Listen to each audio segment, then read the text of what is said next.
मैं 4 पंक्तियों में देश की राजनीति और घर परिवार, इन 2 सब्जेक्टों पर सबसे ज्यादा कविताएं होती हैं। मैं 4 पंक्तियों में इन्हें समेटने का प्रयास करता हूं। मैं अपने आप को बहुत गौरवान्वित, सौभाग्यशाली महसूस करता हूं कि मेरी 25-27 साल की इस काव्य यात्रा में मुझे 4 बार आदरणीय अटल बिहारी जी वाजपेयी जैसे व्यक्तित्व के साथ बिल्कुल सानिध्य में, बगल में, मंच पर बैठ करके काव्य पाठ करने का सौभाग्य, सुअवसर मुझे प्राप्त हुआ।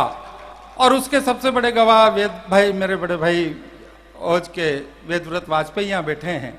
इन्हीं का कवि सम्मेलन था पांडेगंज में, उन्हीं की कॉन्स्टिट्यूंसी में। अटल जी उसकी अध्यक्षता भी कर रहे थे, कवि के रूप में भी आमंत्रित थे। ये इस बात के बहुत बड़े गवाह हैं। 2 बार वो जब विपक्ष के नेता थे तब, और 2 बार प्रधानमंत्री बनने के बाद।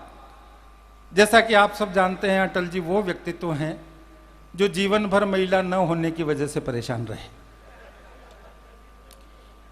और प्रधानमंत्री बनने के बाद महिलाओं की वजह से परेशान रहे। बहुत अच्छा। किन किन महिलाओं की वजह से परेशान रहे आपको बताने की जरूरत नहीं।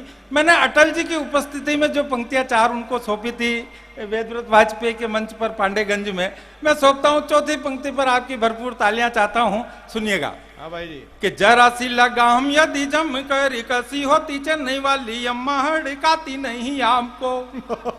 जरा सी लगाम यदि जम कर कसी होती चेन्नई वाली अम्मा हड़काती नहीं आपको। अंगुली उठा के घर आंख जो तरेरी होती, ममता भी अंगूठा दिखाती नहीं आपको।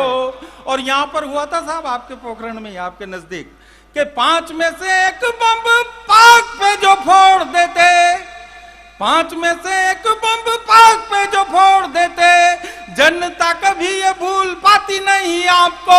घर में लुगाई यदि पहले से होती, एक एरी गहरी औरतें सताती नहीं आपको। एरी गहरी औरतें सताती नहीं आपको। घर में बहुत अच्छे। मैं हास्य, व्यंग, मिली जुली कविताएं आपको सुनाऊंगा। मैं टेस्ट करूंगा कि कहां तक आप पहुंच पाते हैं। अभी मैं आपको टेस्ट कर रहा हूं एक छोटे से व्यंग से, और आप, ताकि व्यंग की बारीकी को आप कहां तक पहचान पाते हैं, कहां तक पहुंच पाते हैं, मैं टेस्ट करने का प्रयास कर रहा हूं। मेरे जीवन का सबसे पहला व्यंग, जहां से मेरी व्यंग यात्रा प्रारंभ हुई, मेरी काव्य यात्रा प्रारंभ हुई, युवाओं ने ज्यादा भागीदारी इस कार्यक्रम में है, आप सबका है, लेकिन केवल युवाओं का नहीं है, आप सबका भी इसलिए है ये व्यंग।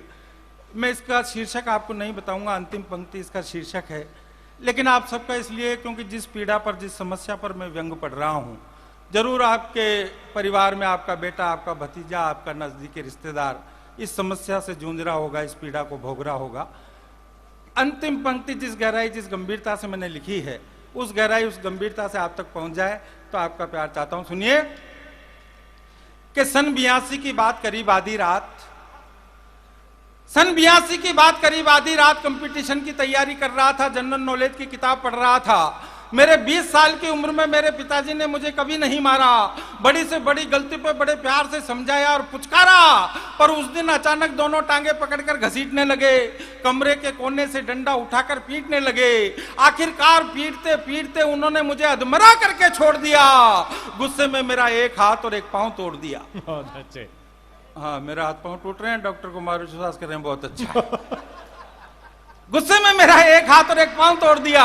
दूसरे दिन बड़े प्यार से समझाया, हॉस्पिटल ले जाकर के प्लास्टर बंधवाया। जब मैंने बिना वजह हाथ पांव तोड़ने का कारण उनसे पूछा तो वो न जाने किन ख्यालों में खोने लगे, और सिसकियां भर भर कर जोर जोर से रोने लगे, और बोले कि ये हाथ पांव तोड़ने का कारण तुझे समझाऊंगा, तेरी आत्मा की कली कली खिल जाएगी।